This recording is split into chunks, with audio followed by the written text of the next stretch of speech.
It's so good to be with you today. Well, I want us to look at tomorrow's lectionary passage from the book of Disciplines. It's from Luke chapter 1, and I want to share these verses with you, this passage with you, because it comes along with a special challenge.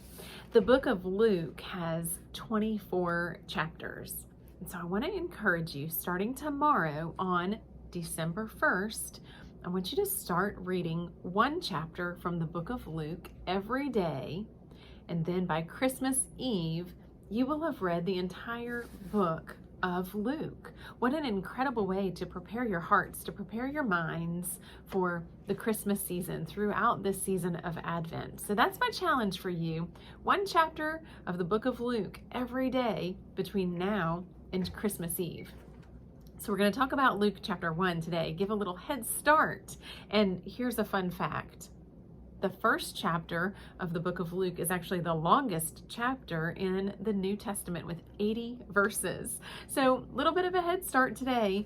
Luke chapter 1 prophesies the coming of John the Baptist, as well as the birth of Jesus. It's an incredible chapter that offers a lot of insight into how the parents of both of these children that were to be born received the news from God, to receive that information about the coming of their children and what their children would become, the message that they would tell, even the coming of John the Baptist, who would prepare the way for Jesus, was an essential prophecy so that that message of Jesus would be received.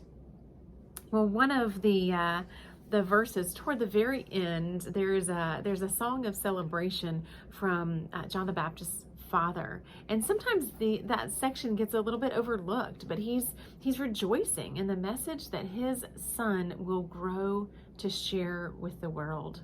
And I want to read a couple of verses that are just so very touching. When I read these, they just meant a lot to me. This is verses 78 and 79 in the first chapter of Luke.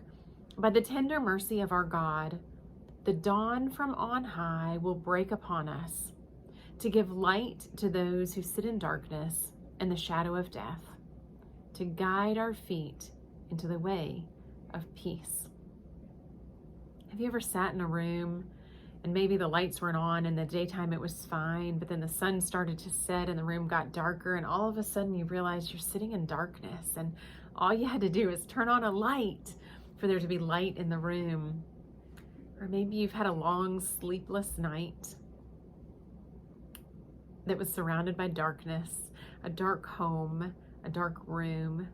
You just waited on the sun to come up to provide that little bit of light in your space. Sometimes we're surrounded by darkness, and sometimes that darkness is easy to overcome by just the flip of a switch. But Jesus is the light that came into this world to pierce the real darkness. Jesus is the light that came into this earth to give us hope, to give us a sense of peace, to give us a future, to give us life. I'm going to read these verses one more time. By the tender mercy of our God, the dawn from on high will break upon us, to give light to those who sit in darkness and the shadow of death, to guide our feet into the way of peace. Well, this Christmas season, as lights begin to come on, as decorations go up, the twinkle of Christmas lights, I hope that those lights will remind you of the true light of the world who is to come.